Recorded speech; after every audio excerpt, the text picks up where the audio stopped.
Дрзок непотизам има во владата на Мицковски. Синот Андоновски е министер, а таткото советник на Мицковски. Изнесоја денес на пресконференција од СДСМ.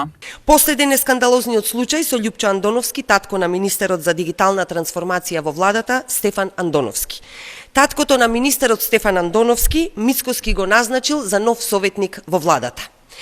Братот пак на министерот за дигитална трансформација Игор Андоновски е назначен за началник на одделот на АНБ за град Скопје пред неколку месеци. Значи, едниот син е министер во владата на Мицковски, другиот началник во АНБ, а таткото советник во владата.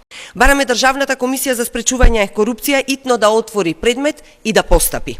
Филипче да каже колку пари плаќале на судиката Даниела Алексовска-Стојановска, која го ослободи убиецот на Фросина, или пак да каже колку донации примале од неа, побараја денес од ВМРО ДПМН. Во семејната куќа во Ранковце, собственост на Даниела Алексовска-Стојановска, е сместен партиски штаб на СДС.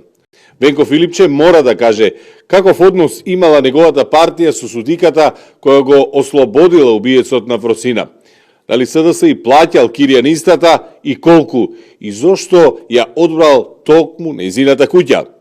Или пак станува збор за подарок на судиката кон СДС во форма на отстапување на деловниот простор без надомест.